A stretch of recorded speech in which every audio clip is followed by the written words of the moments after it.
The GOAT, the greatest of all time. A strong term used around the sports world. Some fans say Babe Ruth, Barry Bonds, Willie Mays, Hank Aaron, and fans nowadays will even tell you Mike Trout. And a lot of fans say baseball doesn't have a GOAT, and that's the beauty of our sport. Each position does something so different that it's impossible to compare. People all have their opinions on who the greatest player is, but does anyone have their opinion on who the greatest mascot is? Fans love mascots. They're the heart and soul of every team. Mr. Met, the Philly Fanatic, Wally the Green Monster, and more. All names and characters we recognize. But there's one big bad team that doesn't have a mascot. They say there's no place for him in baseball. This team is none other than the New York Yankees. But don't let the Yankees fool you, because for a brief time, they did have a mascot. They try to forget him and try to wipe him from the history books. But I shall not let us forget about the legend that was Dandy. He was the Yankees mascot from 1979 to 1981. A big pear-shaped mascot with Yankee pinstripes and a big red mustache with fur all over his suit. Dandy has a very interesting but a very sad story. But you may not know the story of Dandy, so here is the story of the MLB's most blacklisted figure in Dandy.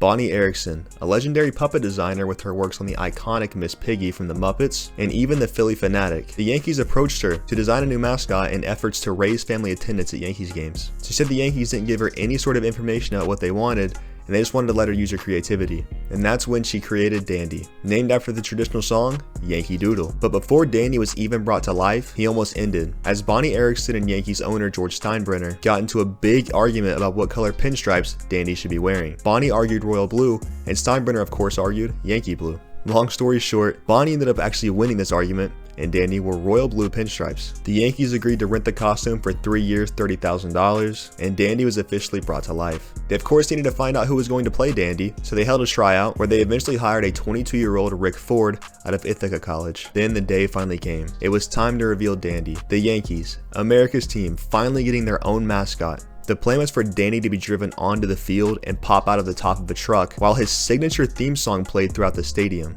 Yes, they had a song organized for Dandy. But just before Dandy's reveal was supposed to happen, Rick Ford was escorted by Yankees PR team to the upper deck. They left Dandy up there and didn't give him a single introduction throughout the whole game. So no one really knew who Dandy was. They were supposed to be a big reveal, but it didn't happen. They just threw him in the upper deck. Rick Ford quoted, "Nobody had any idea what I was or what I was doing there. They just looked at me like, what the hell is this thing?" Most Yankee fans never even learned Dandy's name. Ford would go on to say, "Nobody knew the name. They all called me Chicken. They were like, hey, there's the Yankee Chicken," or sometimes just Mr. Mascot. But why did the Yankees and Steinbrenner do this to Dandy? I mean, they wanted to increase family attendance, and they paid the $30,000 to have him, so why would they keep him hidden from everyone? Well, this all goes back to a game on July 10th, 1979. This was before Dandy was even revealed.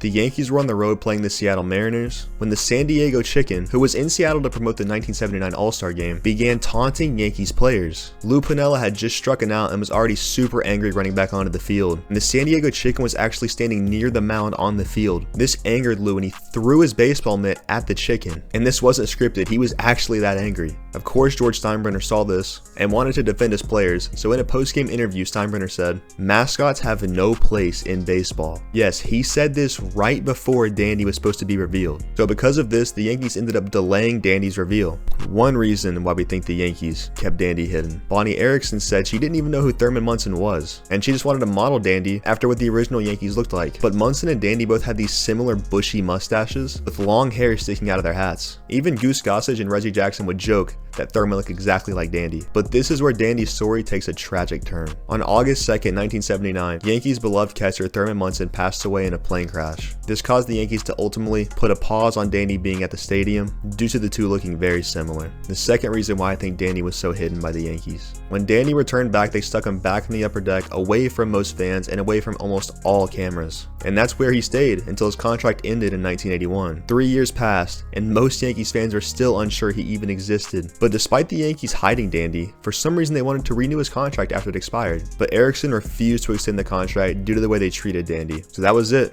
1981 was Dandy's last season. Erickson took the costume and shredded it in an industrial shredder to put Dandy to rest forever. But what's so interesting about this is nowadays, people in the Yankees organization still won't acknowledge Dandy existed. Even the New York Times was unable to find any representative from the Yankees to talk about Dandy, and this was only back in 2019. 38 years after the retirement of Dandy. Yankees owner George Steinbrenner insisted he had no recollection of Dandy, said he didn't even know he existed, but he's the one who signed off on Dandy. It's just such a wild story that the Yankees have tried to erase him from the course of history. Like, what could he have possibly done so wrong to be treated this way? As the years go on, they'll continually try to erase him from the history books, even more so than he is now. But don't worry, batters I won't let you forget. Once again, I want to thank you guys for watching my YouTube channel. Please go take a look at my TikTok, Instagram, drop a like on this video, and subscribe to my YouTube. I appreciate all you guys. Thank you for watching, and I'll see you in the next one.